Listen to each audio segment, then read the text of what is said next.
Carter. Welcome to the New Zealand Photo Gallery. It's so lovely to see you here. And there are many familiar faces from the opening last night and some artists here amongst the audience. So I just want to thank you for coming out on this cold, blustery day.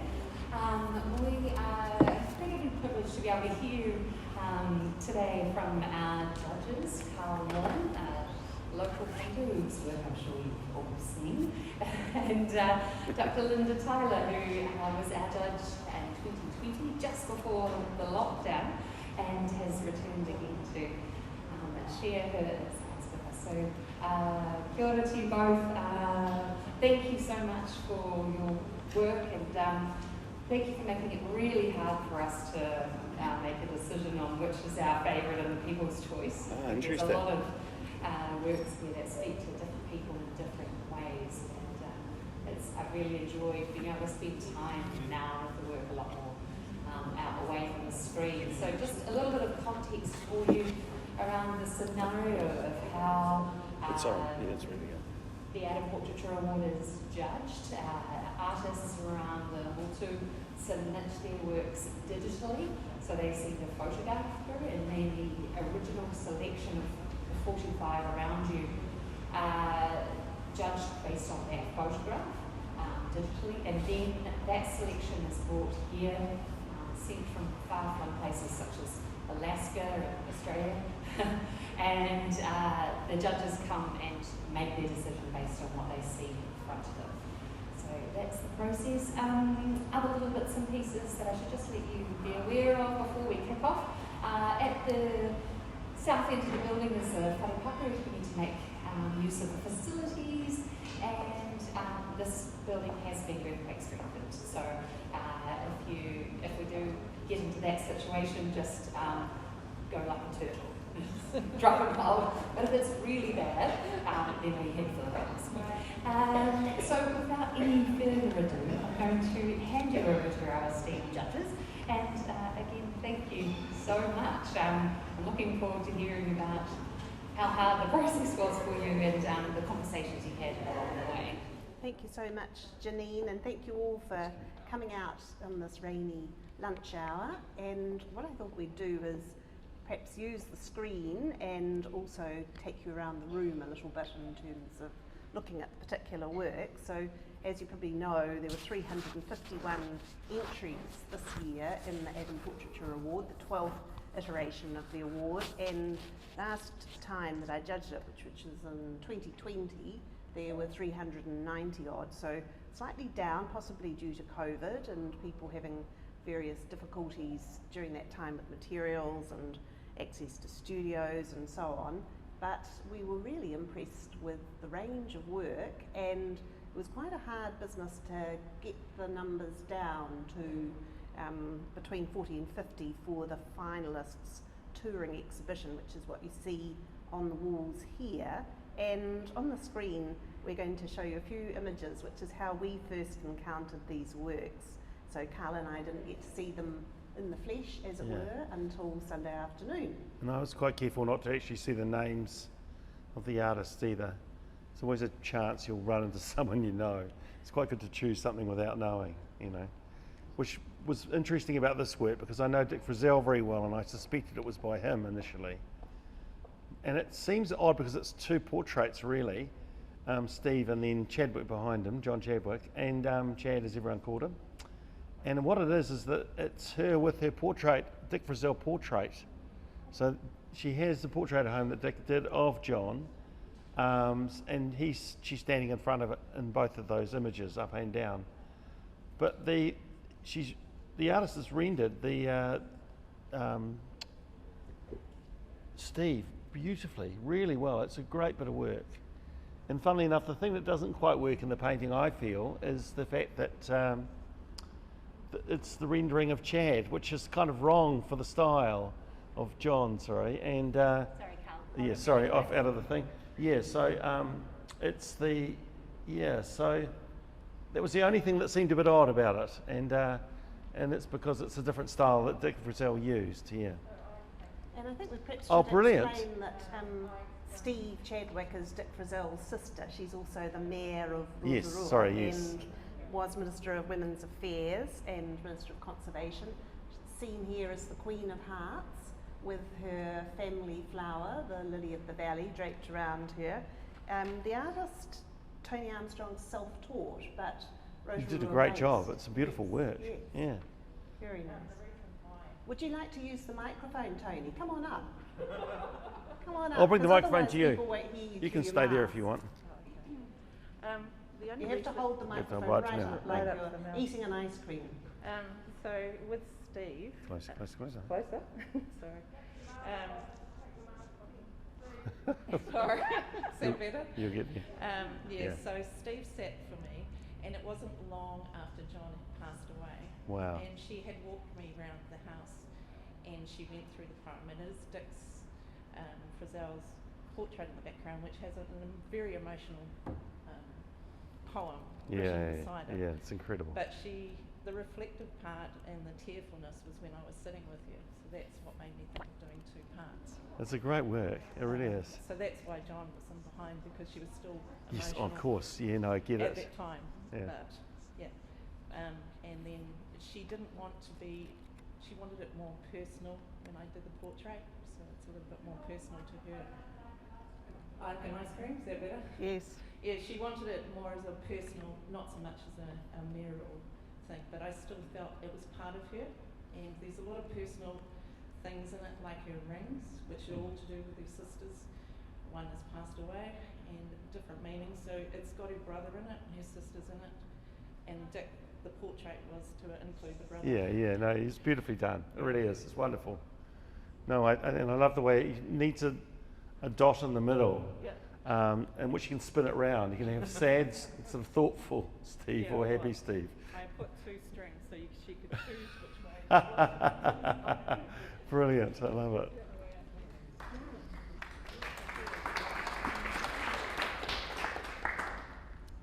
So the next one that we're going to talk about, I haven't actually got the image up yet, but it's the doom scrolling that's on the back wall by Sam Balsa, who's German, actually has German parentage. It's the top of the back wall. It's the of guy looking at bigger his holding, phone, yeah. yes. The guy looking at his phone on the couch. So it's a very sort of, exactly. And it's very, it has a very good sort of old master technique on it, actually. A beautiful light across it. It's a very nice bit of painting. And the hair on the arm is beautifully done, and you really feel like you're right there looking at him, which is wonderful. Yeah. And I think one of the things that we were so struck by was that it's such a modern thing to spend, life on screen. You might be in the room with other people. Yes, indeed. This was the artist Sam Balsa's flatmate, James, and he spends a lot of time with James. And this is a very typical kind of COVID lockdown activity. Doom scrolling, as it's called, is when you just zoom through your social media as like a zombie, because you lose yourself down the rabbit hole. Anyone who's got teenagers knows exactly what's going on there. Just, I'll see if I can just get it up. The joke newspaper, The Onion, has a fantastic headline, which is brain dead teenager. It's a joke newspaper, by the way. Brain dead teenager who can only roll her eyes and scroll on her phone is to be euthanized today. You think, yeah, it's about right. The rolling of the eyes. I'll just get some assistance from Becky if she's around. I can't quite get my I can't quite get the image up on the screen. Just like the days of slide projectors, hang nothing's on. changed. Upside down slides, back to front, If I go back, broken light bulbs. if I go back there. I was amazed about the quality of the work. There was so much very, very good work, and in fact, it's very hard to choose this whole show. It was really the best of the best, this show, because I was quite amazed by the quality of the work. I really was. I didn't know quite what to expect. I hadn't judged this before, but it was really good. Amazing.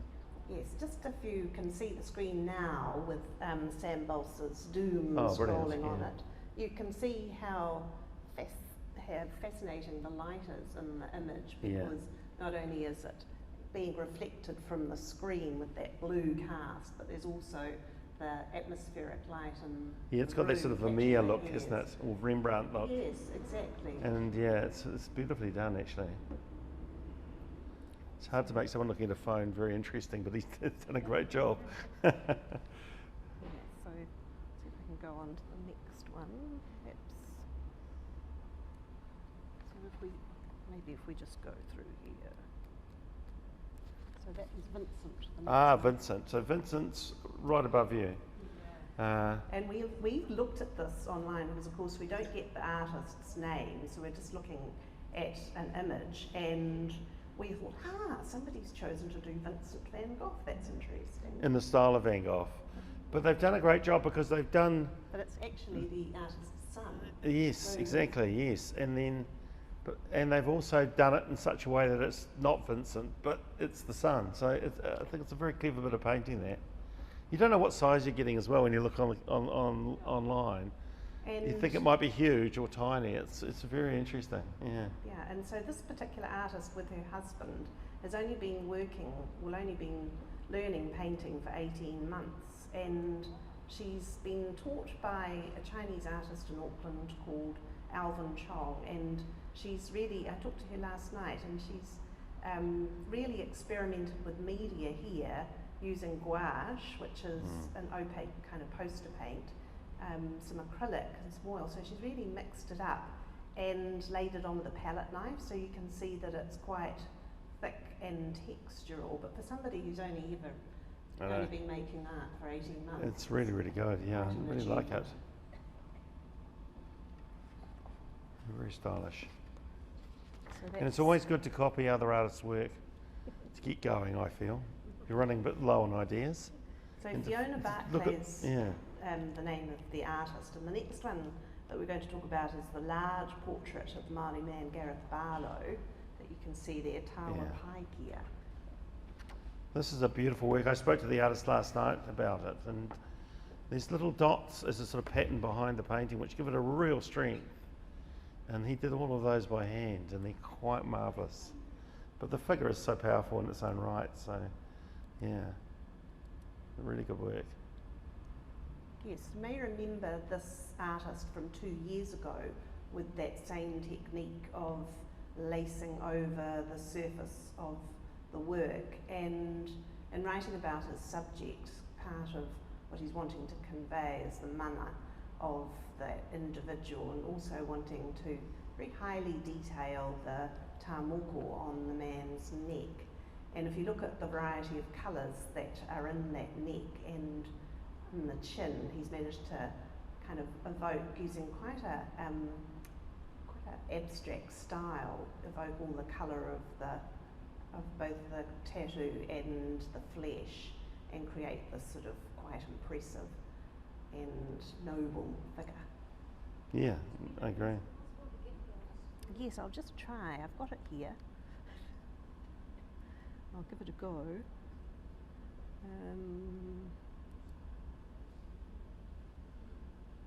Something. I've got him on my screen.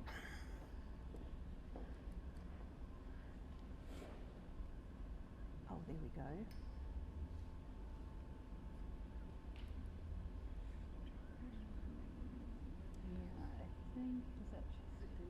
Maybe it's because I had done.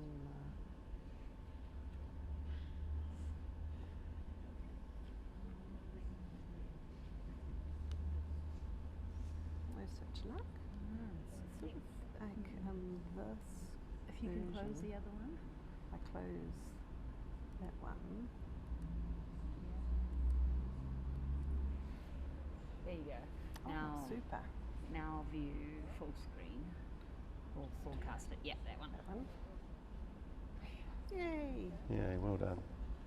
So the subject, Raniera Dans McGrath, is obviously known for these wonderful tāmoko But the artist Gareth Barlow, he actually comes from an advertising background, so not somebody who's sort of come from fine art, but he's obviously very interested in graphic imagery, and he's got that fine attention to detail. Yes, I agree, totally. So the next one is this one. Oh, great. Fantastic. So we had a bit of a discussion when we were looking at the images digitally, because in thinking about the choices that we were making, we're very aware that we were also making an exhibition. So we wanted to kind of curate it a bit and think about how we would want to encourage as much variety of style as possible. We're trying to find the most abstract portrait, and so we found the black and white head on the back wall, done very thick paint. And what's amazing about it is it seems very simple, but the eyes are very, very intense. It's nicely done, and I really like that work. I'm pleased to have it in the show. It's good to have a variety of work. It's not just all photorealist or all gestural or one thing or another. Good to sort of see the range of what was available. And this particular artist is French and has trained in France and also at Central St Martin's School in England. Okay, So she's got this very, I'll see if I can get it on the screen, but she's got this very summary technique. Yes, indeed. No, it's very, it has a lot of style to it, that's for sure.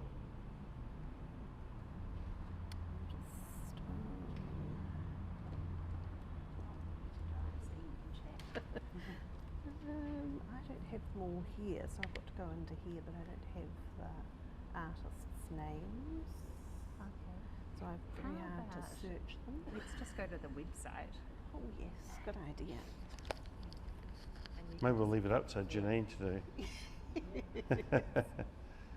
Yes, so that work, which is black, in the background, she's put a lot of effort into making it as dense a dark as colour as possible, and then she's done a sort of totally negative view in order, and as gesturally as possible, to sort of pour on the paint. So I think you had a bit of difficulty actually getting her to identify a particular subject, so she just came up with having it been inspired by her friend Inez. So are they in this order on the website? no. So immediately to the left of that one, on the back wall, is Clevedon's own Katie Blundell, who has made a little bit of a virtue of the fact that she had to go through a period of navel gazing to think about how she was going to deal with herself as a self-portrait. And she's created something which is her sort of pulling up her shirt and examining her navel, but thinking about wanting to represent herself as a lesbian, as a mother, as an artist, as somebody who's committed to art, spends all her days either teaching or making art, and that's kind of also a more gestural, abstract representation than the kind of photorealism and kind of work that we had a lot of. So we were keen to include things that were as varied as possible.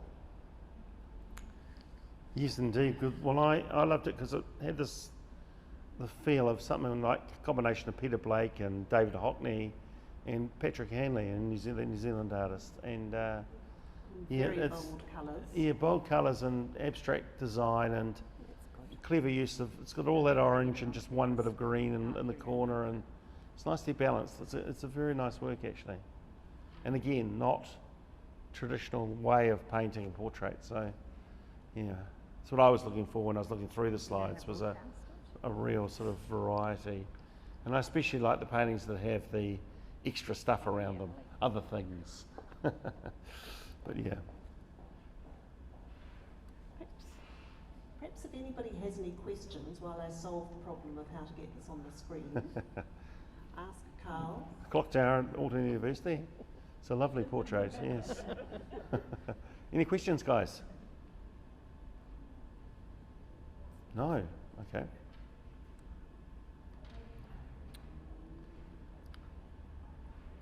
The various works here. The portrait of the young lady here, which we'll get to, I guess. Young girl. She was here last night, and it was only about the size. She's very little, but she steadfastly stood in front of the picture, looking as bland as possible, trying not to smile, which is very funny for people to take photographs, which is marvellous. I really enjoyed that. Yeah.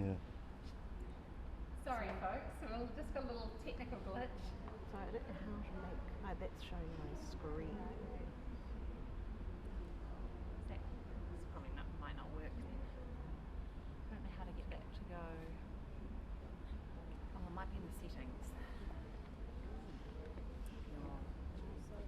It's okay. Can I have a go? Yep. Yes, so perhaps if we do talk a little bit about Jessica's work. Oh, right here. Yes, here we are. One of the things that You're all looking at it. made us so compelled. This screen over here. Made us, well, she did say yesterday that she'd spent 100 hours painting it. Last and year, when she was 17, we discovered. We all thought, I mean, it's funny, anyone you ask, you say, oh, it's someone painting their daughter or themselves when they were younger, maybe 1990, because of the albums.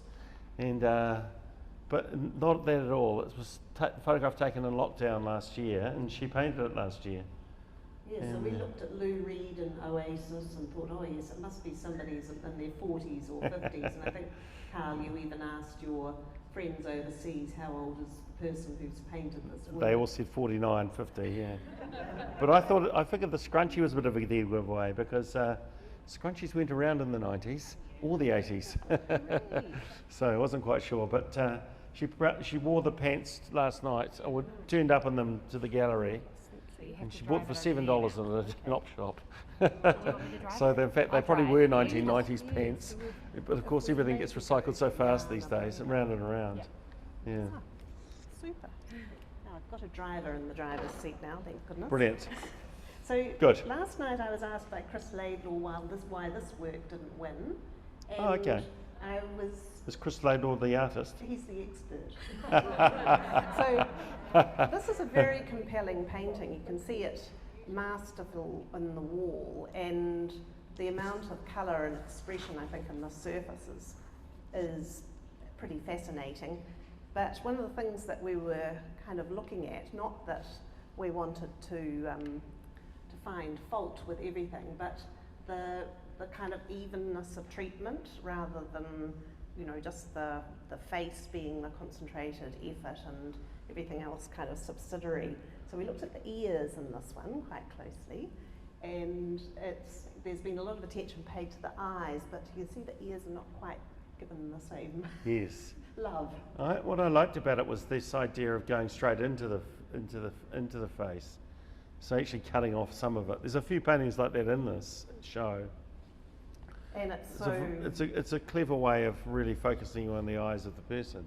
yes. But yeah, it's so very nicely done. gorgeously expressionist in Yeah, the yeah. way in which it's been painted. with all Yeah, of there's that another energy. painting down the back on the right that's got this idea of turning the face almost into an abstract painting a little bit, and having this sort of colour wash and different things going on, and so it's very nicely done because it's rendered as well. So it's the combination of the two. Which one are you talking about there, Karl? That was the same one, Jana Branca. So we'll Yeah. go on to Bill Burke. So this is a portrait of Peter Yealands. You might know the wine, the Marlborough Man, which is a bit of a play on the old cigarette advertisements that always had a Indeed. man on a horse in the Wild West somewhere. And the man who died of lung cancer. Yeah, He really did. he did. Yes, the Marlborough Man. Yes. So this is a lovely portrait of the man with his dog, which has a lot of interest for us in terms of the background and the texture of the wood, and has been painted using quite an unusual method. Yes, it is, isn't it? Yeah. What's nice is the sort of attention to the kind of person they are. Their dog being in it, there's the wood around. You get a very feel of exactly where he is and who he is. It's wonderful. Yeah, nicely done. And if you get up close to it later on, you can see that In fact, it resolves itself from a distance, but close up, as we looked at it digitally, Yeah. it's in quite sort of large separate strokes, especially the way the face has been done. Yeah. So really skilled. It's quite amazing, actually. Yeah.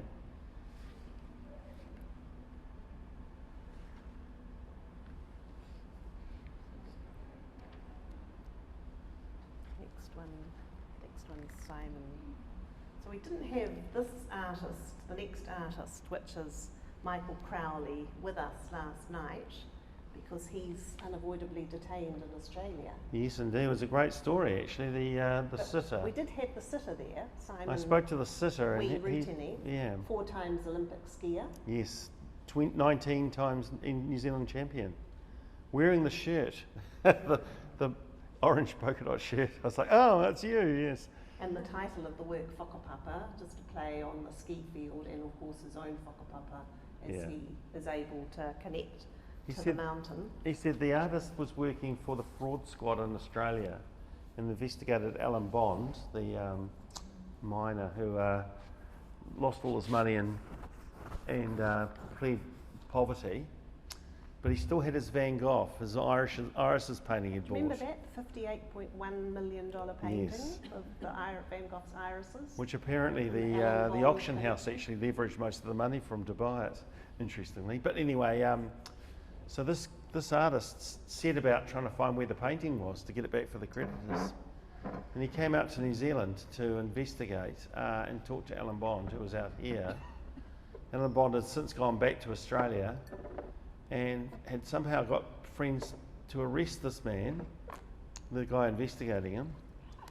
He was extradited from New Zealand he's a New Zealand citizen, back to Australia, the only person that's ever done it to, and put in jail for 7 years. So we're talking about the artist, Michael Crowley, the man that painted Yeah. this work. It's And so he never got the painting, Alan Bond, and he ended up in jail with Alan Bond.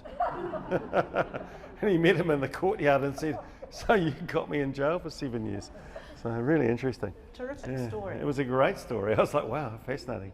So I think he's a bit nervous about coming back here. I can understand he get arrested and sent back again. Yeah. To the story here, which is the value that he put on it when he sent it to New Zealand, which was unfortunately attracted the attention of the customs agents, and he was charged $4,000 of duty.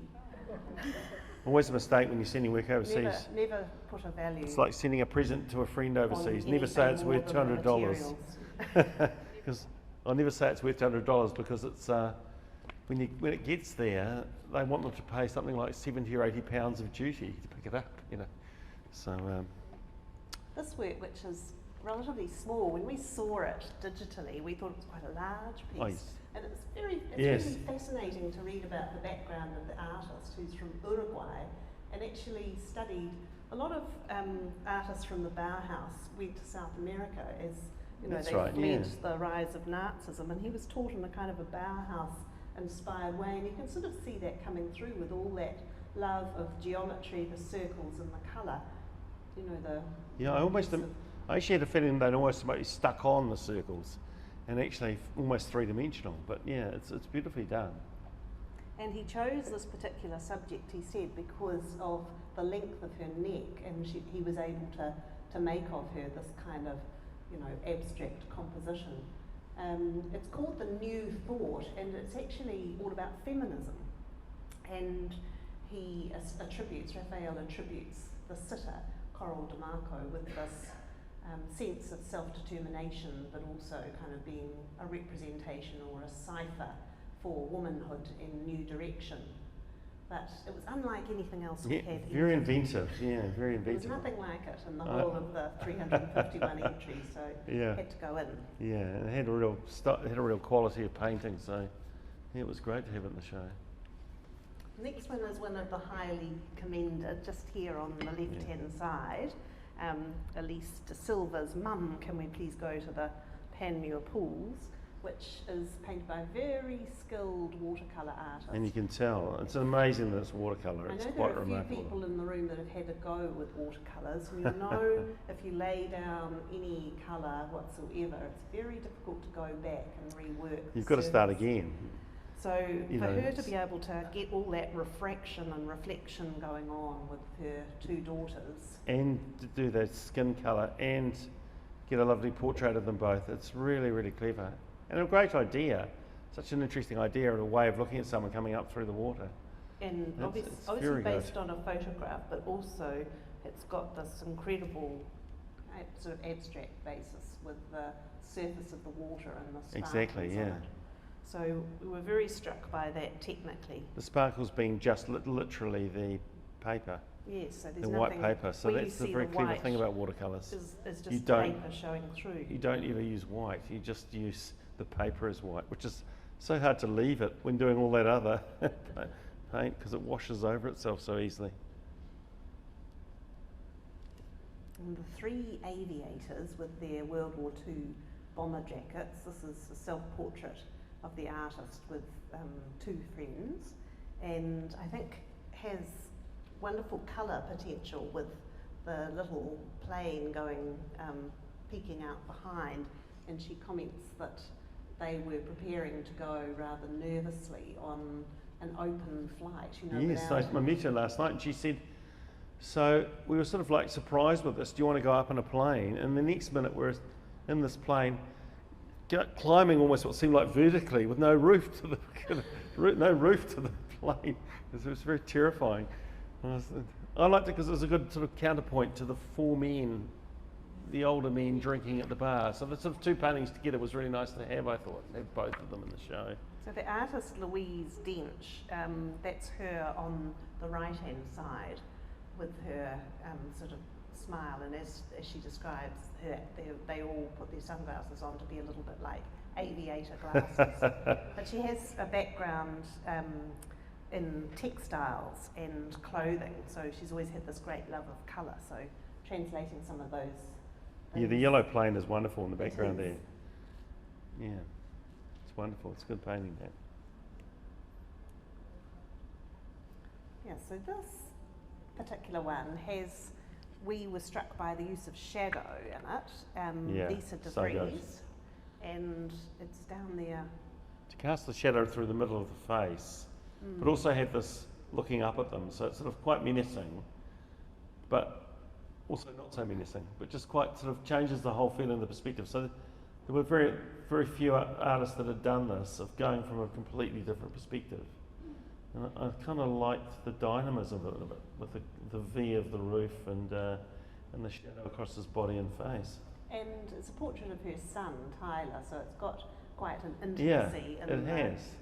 and It has. immediacy in the expression and the trust which he's regarding his mother. He's off his phone for 5 seconds. Incredible. Yeah. And quite a lot of interest in texture and colour all surrounding the figure too. Yeah, very good. Next one is amazingly detailed, and I wondered actually if this artist had entered 2 years ago, and yes, it's quite a fantastical painting of a gay couple, 2 women and their dogs, a family portrait. The dog Chico down on the bottom right hand side, and the other little dog, which are, you know, all the basically Elton John, the other dog is called, and just the detail of the costuming, they look like kind of carnival figures, which... Yeah, I was thought immediately of the Cockney King and Queen in England. They always wear jewelled jackets, sort of jewelled and pearled jackets. It's wonderful. And even the detail on the curtain behind and the little sparkles, it all, you know, all of that gold and silver work really lifts the painting and makes it look quite fantastical. Indeed, yeah, it's a very good work.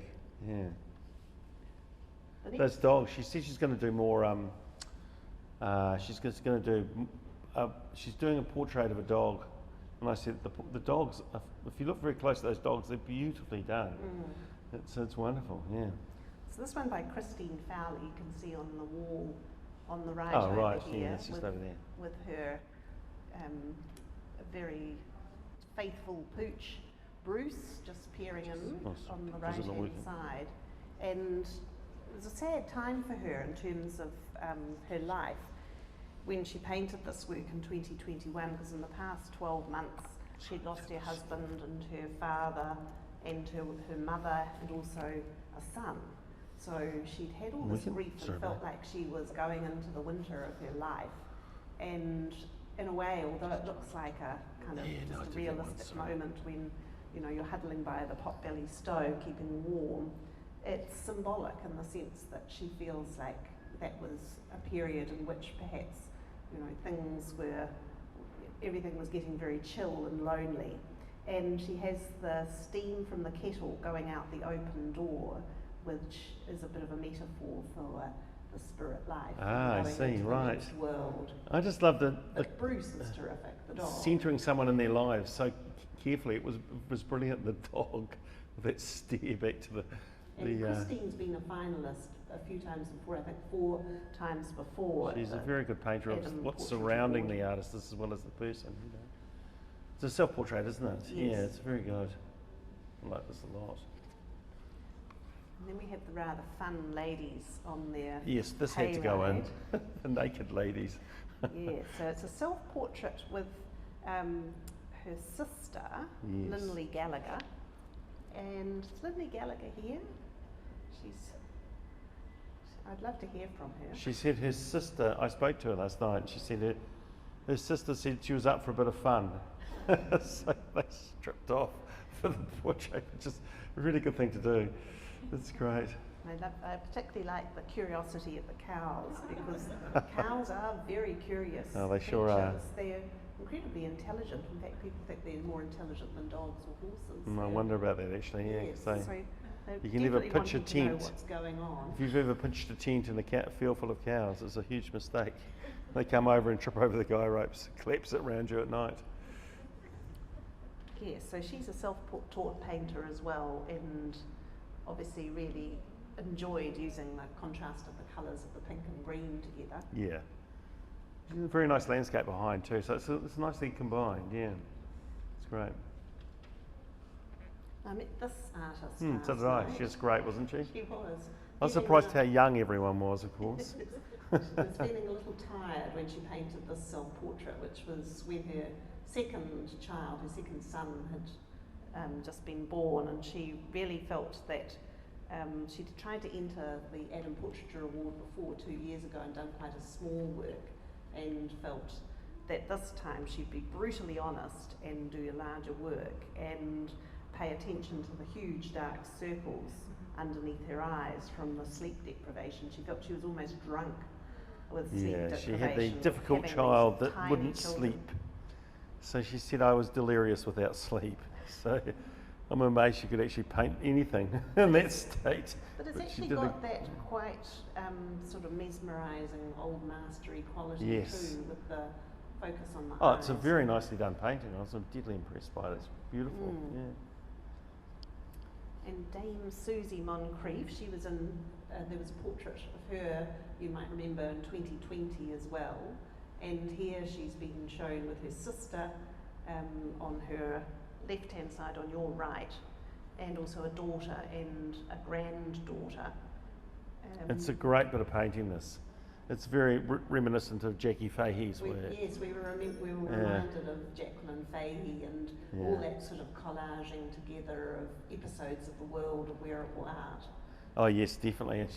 It's the red curtain behind is just wonderful, and a great colour against the face. Yeah, it's beautifully done. Really nice work. And the winning work we've already talked a little bit about. Oh yes, the winner. Yes, the prize. Based on Totally stunned.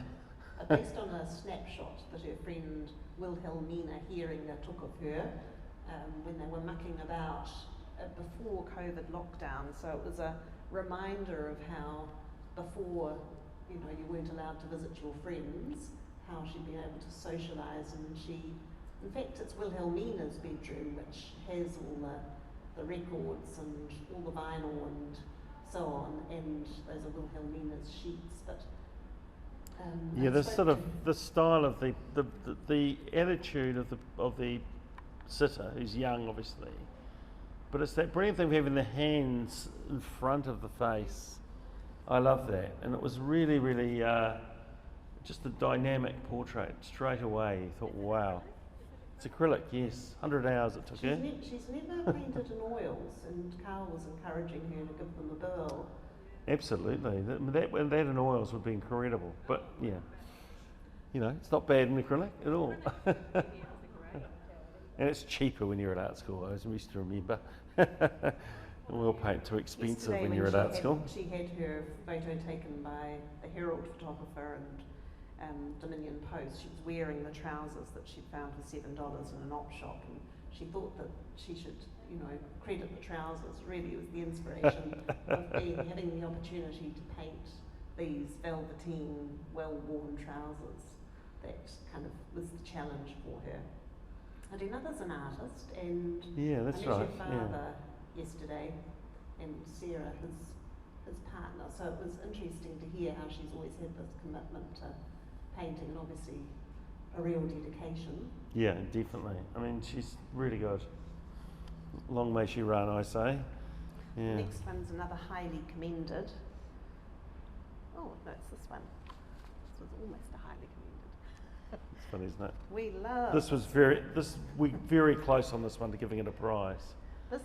We just were transfixed by all Yeah. the different flesh colours for the ankle and the belly and the face and the texture of the linen. It's the covering very on white the person who couch. works outside all the time and never exposes their body to the sun. So And she talked that the about- contrast are very, very brown. When I got the chance to read the catalogue yesterday, I noticed that she was talking about how her father, when he retired, was really at a loose end and didn't know what to do. And after fiddling around and finding a few sticks to make a fire, he lay down on the couch and fell asleep, and so she painted him. And now, unfortunately, he's got dementia and he doesn't recognise her.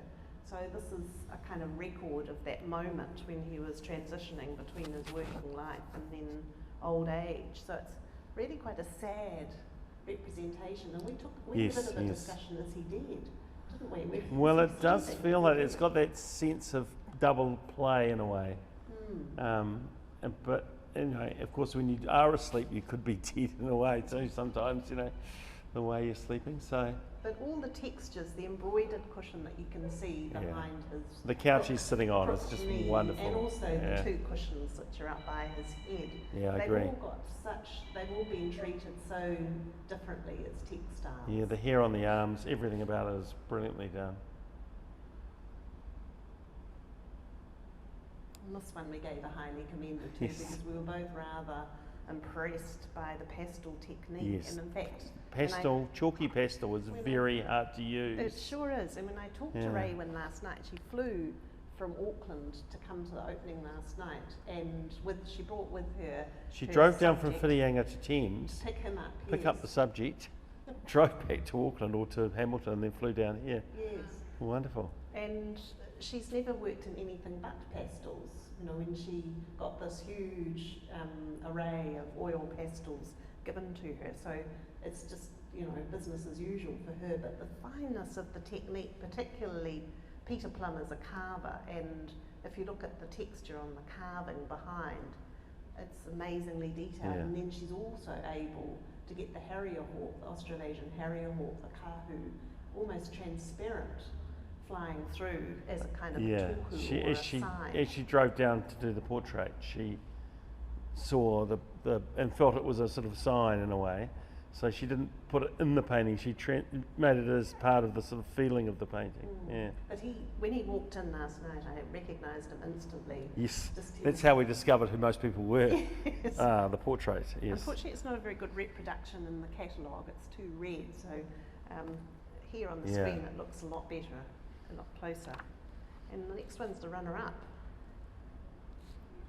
So this is a Welsh artist who lives in Christchurch. Didn't come for the ceremony last night, but has painted a woman who is both a tāmoko artist and a weaver, yeah. and has called it Ink the Creative Soul. And you can see all of the moko koa and on her shoulders and head and in her hairline and on her chin. But we were in raptures really about the kakahu, the rain cape that she's wearing, Yeah, that's the detail, and that's phenomenal. the muka. And then the carving behind, the sort of reflection on it, the power inside the carving. I mean, it was just a remarkable bit of work, really beautiful. And it's unusual for women to carve, and Rosie Edwards, the subject, is also Yeah. a carver, and that's one of her carvings behind. Which is Then- just beautiful. I mean, I think it's amazing, yeah. So he is mostly known as a landscape artist, having moved from Wales to New Zealand and exhibited a lot in London. Right, I didn't know that. It's a shame he wasn't here. Ah, this artist is here. On the end. Oh yes, well I was very connected. I come from Hawke's Bay, so I instantly recognised the Linda and the Ngāti Kahungunu subjects, and you're Kaitahu, I believe. I'm Naitahu, Naitahu. but my husband's related, Petty on the right, is Rose Mohi, and I was meant to bring her last night, but unfortunately her dog got sick with the flu, so she couldn't be here. And so I'm a great friend of hers, and she's blue blood. She's the chief of Ngāti Kahungunu in the 1870s, and when I was painting his portrait with her blessing 2 years ago, I discovered his 3 wives in the archives, and when I was doing my research at the Turnbull and at Te Papa, and I thought these beautiful women all resided in Pakapai in Hawke's Bay in the 1870s, all in the same house. They were high-born, extremely strong and beautiful. Not a lot was written about them, sadly. There was a lot about the chief, Kratiana Takamona, but very little about these women, and I got the blessing of the family, so yeah, I just love it. And I painted in acrylic, which I'm classically trained in oils. In Florence I've spent the last 4 summers before COVID, but really this was done in acrylic purposely so it could stay quite raw, because I end up very polished and do the old master style otherwise. And your choice to use the sort of sepia tones, are you sort of referring back to the archive and the black and white photos that you saw? Yes, and I love painting in no colour. All my big body work is very minimal colour, minimal colour palette. Wow. Always. I do a lot of modern contemporary in these colours, and it was different to do this portrait in just a minimal palette. And the Fantastic. central figure, which is Betty Karaitiana, she is a subject for a Lundell portrait from 1879. Maharana at the back. Yes, the at the back, Lundell, yes. Yeah, absolutely. So she was the first wife. Did you copy that portrait, or did you have a photo of her? Yes, well, the only reference I found to her was the Lindau, and so I reversed the image and I changed it as much as I could possibly, but I did my own artistic, I didn't want it to be copied from that. But in the archives I found lots of photos of the other 2 women, but not of her, so yes, Interesting. so I reversed it too. Great. My artist impression. That's great. No, it's a wonderful work. I really loved it.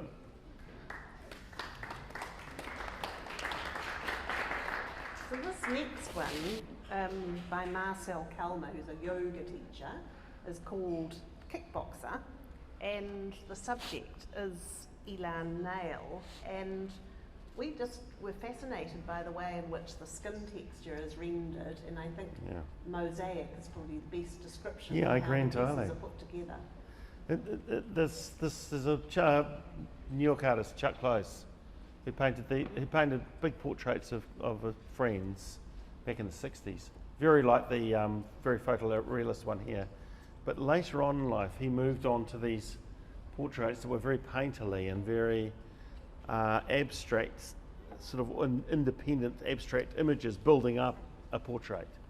So this is a very intelligent, clever bit of painting actually. I was really pleased to see it in the show. Wonderful. And we were compelled by the dark band of hair continuous into the beard at the The bottom. circling Which is. makes- circling his face a bit like a bandit. Yes, he looks a very strange person, but Which kind of fitted that pugnacious, kickboxer, broken nose, that yes, the broken nose, exactly. Yes, and really suited that and whole. the camouflage T-shirt, which I think is a very nice touch. The sort of Yes. colour against the background. Yeah. Next one's the Hawaiian shirts. So This painting almost didn't, I thought it wouldn't make it because it came from America. It's quite large, and it turned out it can be rolled up, so it made it very quickly, brilliantly. and the artist, who's Stephen Laurie, is in fact a salmon fisherman and has lived in Alaska since 1975. But he did do 1 year at Elam before he went down to the South Island and Yes, became that's a right, Zealander. yeah. And But it's these an are all his brother-in-law and, you know, all family on the veranda in Pukerua Bay. He hasn't been able to come back to New Zealand since COVID hit. But the shirts are really wearing them in. Well, yeah, exactly. It's a nice thing. As soon as you think Alaska, you don't think Hawaiian shirts. Yeah, so the shirts are a very clever way to sort of have the abstract pattern through the painting.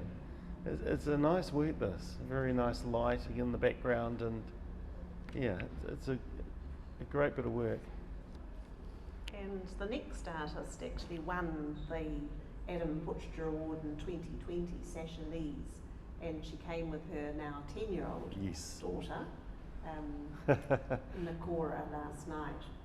And this is very much in the manner of Chuck clothes and the classic sort of 70s Yeah. idiom of close-up It's photorealism. so lustrous. I love this work. I mean, it's very photorealist is the sort of style, but she's quite young, this artist, and she's very, very, very clever. It's hard to do, really hard to do that in paints. It can be done often with an airbrush quite reasonably, well, not that easily. I mean, it's never easy to paint like that. People think, oh, it's just off a photograph, how easy can it be? But no, it's really, really hard to do. Particularly difficult to do freckles and Yes. not have them sit on the surface. No, of the no, face she's done a like flakes. marvellous job. It's beautiful, beautiful bit of work, yeah. And the light touches, of course, in the eyes, and Yeah. it's called See Me, and she looks so sort of honestly and kind of unquestioningly at her mother in the photograph. Yeah, And I it's think great it was- work. I think it might have been wrenched off her to bring in here on Sunday because it was still quite wet up on the left-hand side. Yes, we noticed it We was noticed wet. a bit of a whiff. It's great. Yes, so it's oil painting. And this next one, we had both the artist and Yes, the sister. subject here last. I didn't meet either of them, which really last annoyed night. me. Well, she This is a works very as- good painting, yeah. as an historian for the Office of Treaty Settlements. And Amazing. spends her sort of 9 to 5 in Archives New Zealand. And so painting for her is very much a relaxation and a hobby. And Yeah, she's only, she's only been doing very occasional portraits, but portraiture is the thing that she loves the most. But he was instantly recognisable because he was wearing a headscarf. exactly. It's good that people dressed up as they were painted. I like that. Yes. Hapimana Very good. Gilbert Wharearu, who is... Yeah, this is a great bit of painting. It really is. There's a lot of character in the face. Absolutely. And, especially the eyes. I wanted to encourage these artists to, I only do the odd painting now and then. Keep painting, do a lot more, have a show. She's noted in the catalogue that he's often to be found in his hometown of Raitahi in his office, offering visitors fresh carrot juice. Brilliant. Home of the giant Yeah. carrot. The next one is just here, a portrait of the Auckland artist Judy Dara, accompanied by signature elements of her back catalogue, including one of the sculptures for 3 little wigs and rock and roll, the bleeding heart in the bottom right hand side, along with some spectacles, and it's painted by the subject of the painting next door. So Hugh Major, who's the man standing in the Nile Major portrait on the left, was actually the artist who painted Judy, and he is her brother-in-law. He's the brother to Grant Major, who has won a few Academy Awards for his set and scene design. Most recently he was nominated for The Power of the Dog. But he had all these really bright colours. He said that it was really the colour palette that he had available that suggested to him that he should paint Judy in this way against the floating clouds with a bright blue sky. And because there's so much going on with her clothing and her art, I know. he thought he could just leave the blue sky in the background. It's a very good work because if anyone's met Judy Darrow, it captures her personality brilliantly. Yes, she's quite Yeah. larger than life. And the portrait next to it, we're not doing that yet. We'll come back to that. No, we are. Oh, we are, brilliant. This work is very nicely done. It's having the whole figure, which is kind of a rare thing in a portrait. Quite hard to pull off in a way. But the artist has done it and this is the nephew of Hugh Major. The nephew of Hugh Major, Niall, so yeah. So it's a very, very good work. And it's kind of fantastical, the butterfly and the cat and the Yeah. crescent moon and the sky.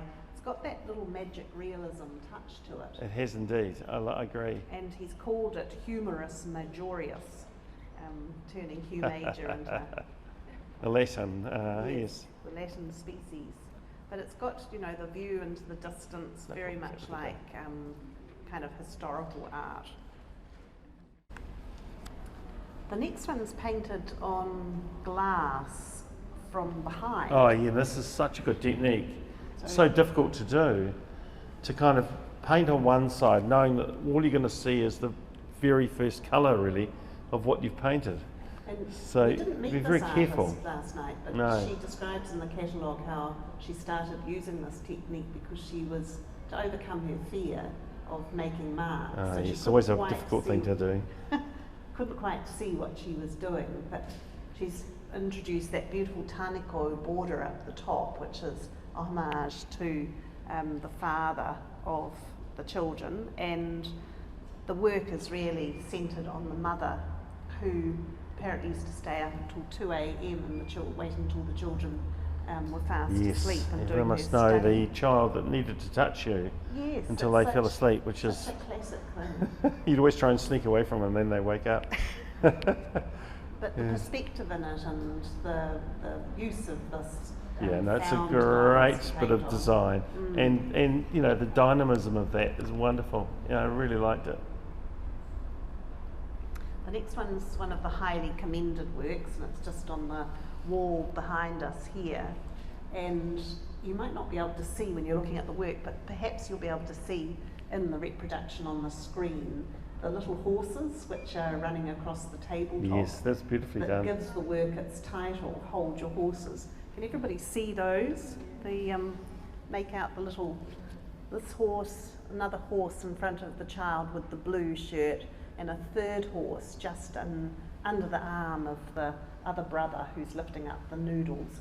So they're sort of being told to settle down and not grab at the food before. But look, the kid's arm is beautifully done, and then looking across to the other child, there's a great sense of depth, the darkness of the arm and the light sort of spilling through.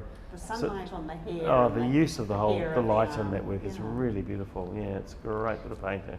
And although she's employed photorealism for the faces of the boys, for the brothers, if you look into the texture at the surface of the tabletop, she's got all this Yeah.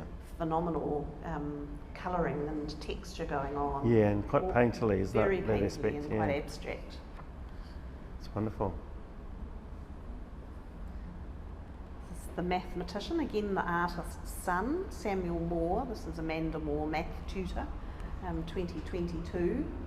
And yes, so she's done a clever thing really of putting the maths equations In the background. in the background. Yes, I wonder if they're real, He's But made they- them up. I used to Is there be any quite good at mathematicians maths, here? and I was looking at them. They do look like a little bit. E equals MC squared is definitely one. No one ever writes that on a board, do they? But the, It's a the good thing to play have, though. between the sort of cool logic of maths and the sort of the hot Yeah. colour of the red shirt and all of the textures that she's And managed she's to done it in build such she's done it in such a way it feels like he's just turned around from writing the equations. It's got that the great sense of immediacy. Actually, it's nicely done.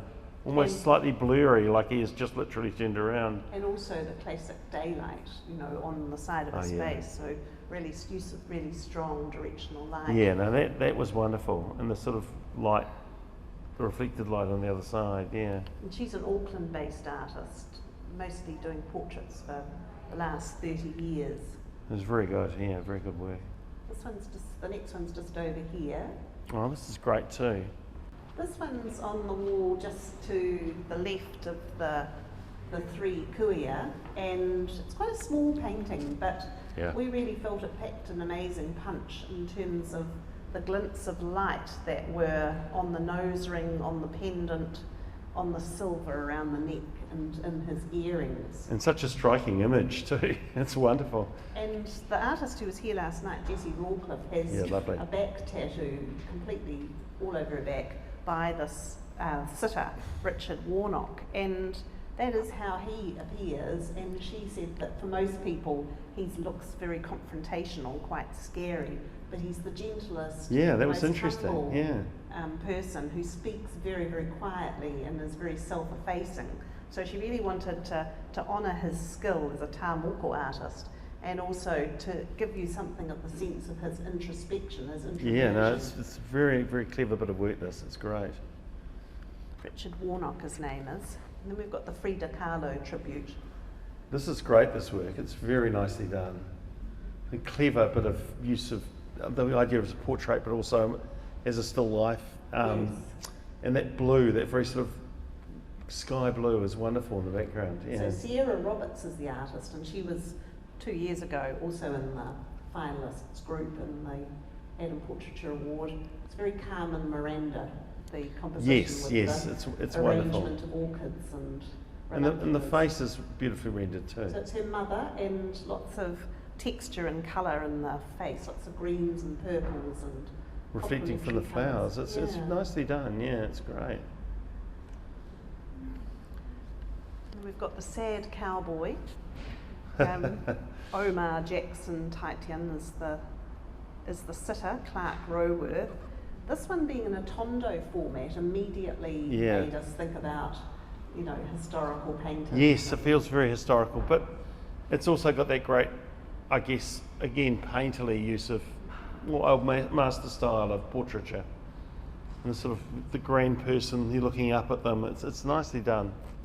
And the artist, who's Wellington based now, comes from Alexandra in the South Island, but I liked that whole idea of the pathos of the cowboy, and Yes, I agree. that Yeah. whole idea of the rodeo rider, and which they do still have. They down do in indeed. Central Otago, and the whole kind of the way that he's standing, and Yeah, the it's emphasis, very good work. the low viewpoint, the emphasis given to his costume.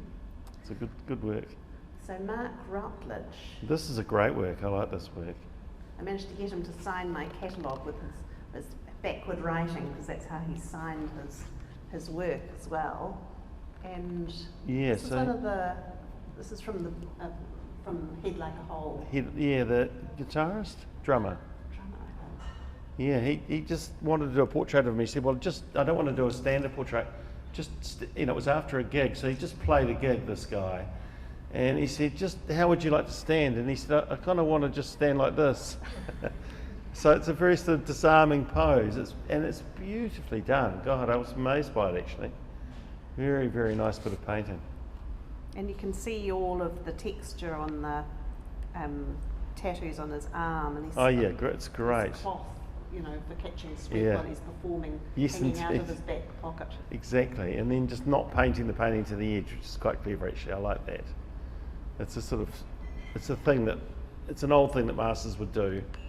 If they're just doing a sketch, they wouldn't necessarily do the kind of paint all the way to the edge. So it's a very nice bit of work, actually. It's a good example of the type of work. It's wonderful. On the next blue one- background, no background at all. Next one's a portrait of the artist Robin White by Jacqueline Spencer McLeod, who's an art teacher based down in Christchurch now, but she didn't manage to get to meet Robin White, so she's based her portrait off earlier portraits. I mean, Robin's now heading for 76. Yes, indeed, But that's this right. is from Yeah. her early days in the 70s, when she, of course, did her own self-portraits at Kaitangata and so on. But she's included many symbols related to Robin White's Baha'i faith, the tattoo on her arm, which she doesn't actually have, the peace symbol on her chest, Yeah. the grasshopper, the symbol of the stylized dove carrying the olive branch, and the representation of the Pacific Islands, which were mined, of course, for fertilizer, which Robin White made many works about, as well as the frangipani flowers forming a halo. So she's given us a lot of information. She has, yeah. She's about done a Robin. great job with that, actually. Dame Robin, who's big retrospective opens at Te Papa next Friday. Jolly good stuff. No, her work's wonderful, and it's nice to see this, quite a different approach to portraiture actually.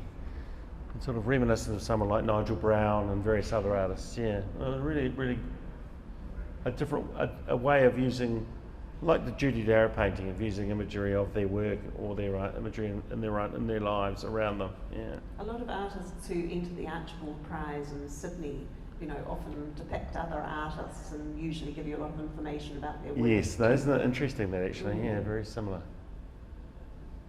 So Right. Dean Trembler is the next artist who's painted the Bengali fern. Yeah, that's Swapna great. Banerjee, and he teaches at Lake House in Takapuna. Oh, right, yes. In Auckland. They've hung this very well in the gallery. Great hang, by the way, I feel, by the person who hung this show, because having it up slightly higher, I mean, it feels like the kind of work that suits being up higher. And I guess it's the way you're looking up at the person anyway. But it's a very nicely rendered work. One of the nicest things of seeing this work when it was hung on the wall is actually how different it was from what you were looking at on your screen. And this is one of those examples where you really see the paintwork. You don't just see this image, you look at it carefully. It's beautifully done, yeah. The colours sort of bleeding into the edges of things. It's really good. And the texture of the gold and the Yeah, style really of the nicely done, embroidery. yeah. It's great. So the next one's done on metal and is a series of 9 self-portraits done on axe heads, which are titled Regicide, which is killing a king or a queen. It's got an interesting story behind it, I think, isn't it? He was telling me last night. Yes, Pete Ubels is the Yeah, artist. is it there? Have you got the story there? I can't quite remember if it's in the... He just talks about how everybody's the king of their own kingdom and how artists struggle with social media, vanity and guilt. He was working for the Independent Party, and they were trying to find a new member, and he was interviewing the members, and he just... Oh, you're there? Great, fantastic, you are here. You can tell the story. So, this was a book with politics. Here we go, wait. Have this. Genius, mate, good on you. The work originally was inspired when I was dealing actually with the Labour Party and working behind the scenes in a candidate selection. And it was, and I was starting it because I had the idea of a similar sort of work already, and I was doing the sort of first one while I was on a sort of call, listening to these people sort of stand up and pitch for themselves. And it was I got frustrated with the sort of egos with these people and I've seen this more and more in politics where their focus is on themselves and their own promotion rather than what they can actually contribute and give back. And so the work became spread further from this to be about vanity. And so these are my 9 selfies. This is my selfie of myself. And it's a reflection on the fact that as a culture we're valuing people who we're valuing promotion and your own space rather than actually works that do your value. But I'm aware that I'm totally hypocritical in this and very much doing this. And so just as everyone else is the king of their own kingdom, so am I. And so this is my penance and this is my pain and anguish over it, but it's also the way going forward. It reminded me a bit of, Goya's wonderful flayed skin, that kind of, and also Francis Bacon, some screaming popes. It's the Francis Bacon, Screaming Pope, and Goya, and Da Vinci's sort of grotesque portraits. Those were some of the models that I was kind of sort of working towards and working off. But I wanted to express it and portray each one of them as a separate sort of almost emotion coming through. Are you happy with the way they hung as a group? I am. I gave quite a clear set of instructions coming down because I knew it would be quite difficult and complicated, and I'm very happy that it's been done properly together. Yeah. Great. Thank you.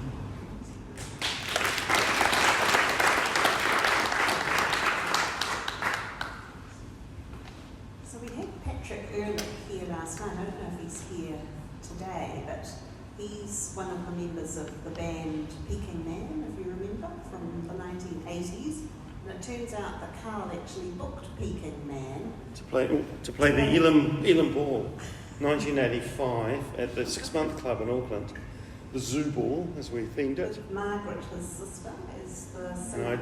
I clearly remember going out the back with $1,500 cash and paying the band.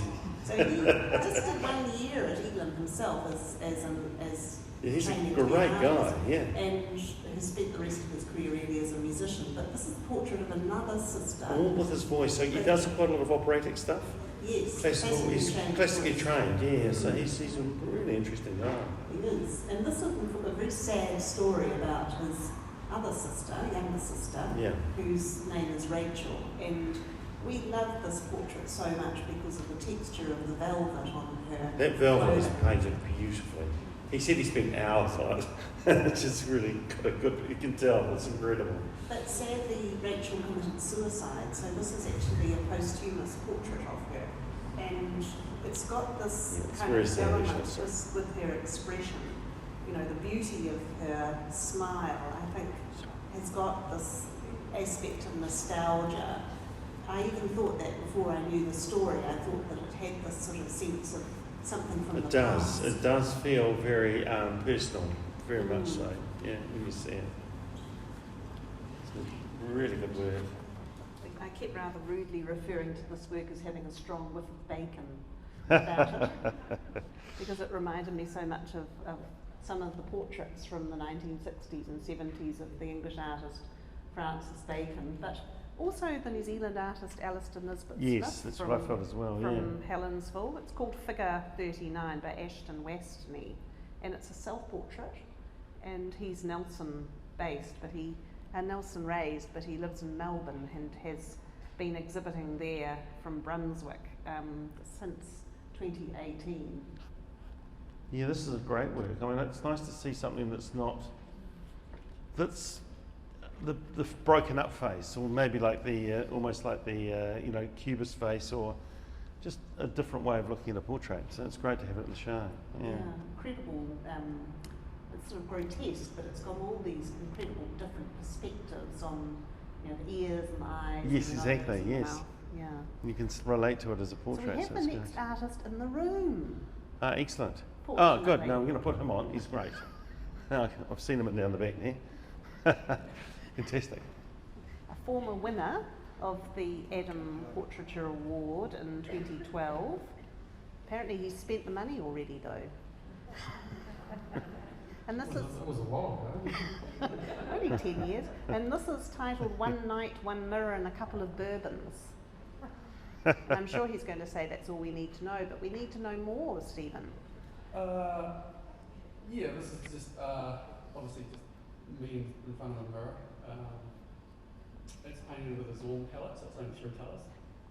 So it's just cuts down the confusion sometimes when you're looking at your face. So I just started it one afternoon. Obviously had one too many bourbons. I was like, okay, I might just give that a night, and just came back the next morning and finished it off. So it's probably maybe 4 hours. Yeah, it's very good. And then just, I like doing self-portraits because a lot of the time when you have sitters, you can talk and you can chat to them and you can get to know them to a certain point, but you never really know what's going on. But when you paint a self-portrait, you just can't lie to yourself. and if you can capture that, I think you've done a job. And do you usually paint at night, Stephen? Well, I'm a full-time, that's all I do, day in, day out. So if the painting's flowing into the night, then it's going to flow into the night. Because there's such a palpable nighttime feeling about it, and there's a lot of daytime portraiture here. Yeah, and just because it's a single light source, and you're just, you're staring down the barrel of yourself, you tend to get a concentrated look because you're studying yourself so hard in that real kind of quick moment that you're experiencing. So try not to paint from photos anymore. It's just still something I'm getting used to, but I've got nothing else to do, so I might as well just keep painting. Thank you. It's a really great work, I love it. Hey, we have the artist here from who painted Robin White. Oh, Jacqueline. Yes. So it'd be just good to put you on for a second, if you don't mind. Thank you. Wonderful. So this painting was painted of Robin when she was about 40, and because of COVID I couldn't get to meet her and be with her, so that was disappointing for me. But I gathered a number of different images of her. She has been an inspiration to me and to a lot of my students over the years. So I'm an artist, been a full-time artist and a teacher over the years, and I wanted to pay homage to her. She has been an incredible workforce in the visual arts for many decades, and I know that she's now got this amazing retrospective opening tomorrow night, so hopefully I'll get to meet her tomorrow night. I'm here for a few days. So the work was painted to represent, she's a very peace-loving woman, and I've got this peace symbol on her t-shirt, but the black t-shirt represents the hard-working ethos of New Zealanders. We all wear a lot of black, and so that was representative of that. She's travelled to Kiribati and spent a lot of time over there, and I wanted to represent her symbols within the work. The fish that are represented around her neck are actually her symbols that she's created, and I took those from some of her prints. She's a printmaker as well, and the peace-loving dove representing her Baha'i faith. So I hope that pays it's homage great. to her. There's a Beautifully wonderful done. article Yeah. about Robin White in the Herald by Sarah Catherine. The Herald, the Dominion Post by Oh, Sarah Catherine great. today. Yeah. Oh, today. Wonderful. Awesome. Thank you. Brilliant. So just a couple more to go. Another winner, Freeman White, who I think won the Adam Portraiture Award in 2006, which was the first Adam Portraiture Award. No, not the first. No, early on. And he's from Hawke's Bay. In fact, I have given him the Hawke's Bay Art Award in the past for a view of a boxing ring in Clive. Oh, yes, I've seen that painting. It's great. Yeah. So This painting's done very quickly, I'm told. It's 45 minutes. Is the artist here? No. No, he's in Germany at the moment. He's doing a Oh, damn. Okay. tour of Europe. Oh, right. He did this very quickly, but it's a very nice bit of painting. I mean, you could not quite believe it was done so fast, actually. I don't know how he did it. It's beautiful. So he's now 42, and it just had an era. It was interesting comparing him to Raymond McIntyre, some of the works that are out Next of door us. here. Yeah, Yes, yeah. he's got that sort of old-fashioned quality to it. It has. It's a very disarming portrait. I really like it, actually. It's lovely. The very last one is by Prince Charles's favourite New Zealand artist, Susan Wilson, who's living in This was a London. very stylish bit of work, actually. The lean of the artist through the painting reminded me immediately of David Hockney. But a lot of his paintings have this simplicity about them, and then the detailed face, and it's the fabric, the white, the stripes, The shirt. the outfit, the shirts, the cross. It's the artists dressing up themselves as a nurse because they used to be one. But I thought it was very nicely done. This actually, it's brilliant. And it's her homage to nurses that worked so hard through the pandemic. It's called Here I Give Thanks, Pandemic Self-Portrait #1. Very good work. Yeah, great work actually. Yes, so she works full-time in the Royal Drawing School. Wow, I didn't know that. Gosh, okay, brilliant. She's very good. Yeah, but the shirt, she even credits who designed the shirt somewhere, a shirt by Margaret Howell, because the shirt is really a fantastic element of this It's a painting. beautiful work. It's a beautiful shirt. Yes, nicely done. Reminds me of Tissot. Tissot would do these Yeah, beautiful absolutely, yes. stripy kind of dresses. Wonderful. Yes. So have we missed any other artists in the audience who are dying to share their No. insights? Now, Karl, I have a question for you. Yes, indeed. Has it made you want to paint portraits? No. far too hard. I'm so impressed with this work. Have It's you ever wonderful. painted a portrait? No, I haven't really. I've done a chair. It's as close as I've got. It was lovely yesterday. This young woman who won, Jessica Gurnsey brought in the only other self-portrait that she had ever done, which was herself at age 7. And Yes. I thought that she should have unfurled it actually in the award ceremony last night. So it's a remarkable piece of Well, she work. keeps saying it's out the Extraordinary. back. Do you want to see it? It's a very sweet thing to say. She brought it down with her, which is brilliant. Yes. Yeah, wonderful. Very nice So little hopefully painting. this isn't the last we've heard of Jessica Gurnsey. No, she's going to go on to do great things. As she said, a life-changing experience. She's already moved on to flowers, so look out, Karl Maughan. She's doing great flowers. My God, they're beautiful.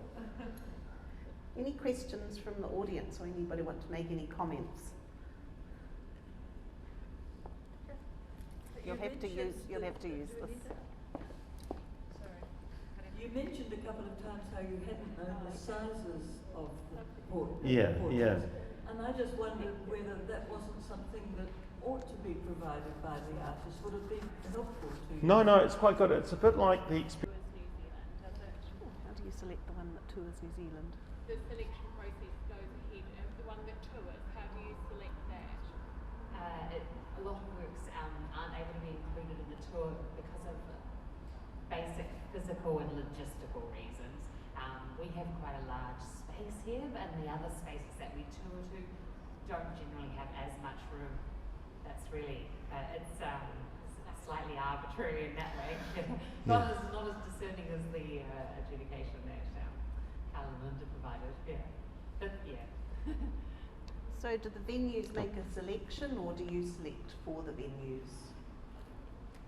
It's a combination of both, especially because the works go on tour for 18 months to 2 years as well. So we look at the condition of them and how robust they're going to be for touring and how practical it's going to be. So there are a lot of logistic filters needed that are in play.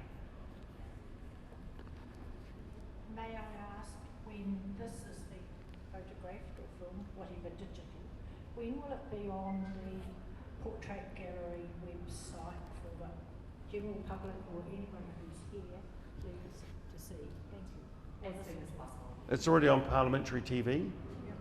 So the Parliamentary channel has an art. I noticed that last Yeah, when night they don't we went have- to Alan Bollard's. Yeah. It was playing this in the screens in the foyer. So my friend Andrew runs a fantastic service called which shows artwork on screens around town. I'm reading this talk today. Oh, the talk. Oh, sorry. Yeah, right. Gosh. Anyway, you can see this whole show on the Parliamentary channel and other art as well, which is wonderful. Yeah. Well, I'd just like to thank everybody for coming along. Yeah, thanks, and guys. Sticking with us. Thank you so much. Thanks to the And artists too to come. It was special wonderful. thanks to all the artists. Yeah. And we look forward to seeing the next Adam Portraiture Award Absolutely. in 2024. Yes, indeed. Yep. Brilliant. Thanks, guys. Gosh. Did your microphone play up? Yes, I keep whacking it. Ah, you're too expressive. Then I went to the toilet and I thought it was going to be like Naked Gun. How do you select the one that tours New Zealand? The selection process goes ahead of the one that tours. How do you select that? A lot of works aren't able to be included in the tour because of basic physical and logistical reasons. We have quite a large space here, and the other spaces that we tour to don't generally have as much room. That's really, it's slightly arbitrary in that way. Not as discerning as the adjudication that Karl and Linda provided. Yeah, but yeah. So do the venues make a selection or do you select for the venues? It's a combination of both, especially because the works go on tour for 18 months to 2 years as well. So we look at the condition of them and how robust they're going to be for touring and how practical it's going to be. So there are a lot of logistic filters needed that are in play. May I ask, when this is the photographed or film, whatever digital, when will it be on the Portrait Gallery website for the general public or anyone who's here please to see? Thank you. As soon as possible. It's already on Parliamentary TV. So the Parliamentary channel has an art. I I noticed that last Yeah, when night they don't we went have- to Alan Bonner's. yeah. It was playing this in the screens in the foyer. So my friend Andrew runs a fantastic service which shows artwork on screens around town. I'm reading this talk today. Oh, the talk. Oh, sorry. Yeah, right. Gosh. Anyway, you can see this whole show on the Parliamentary channel and other art as well, which is wonderful. Yeah. Well, I'd just like to thank everybody for coming along. Yeah, and thanks, guys. Sticking with us. Thank you so much. Thanks to the And artists too to come. It was special wonderful. thanks to all the artists. Yeah. And we look forward to seeing next Adam Portraiture Award Absolutely. in 2024. Yes, indeed. Yep.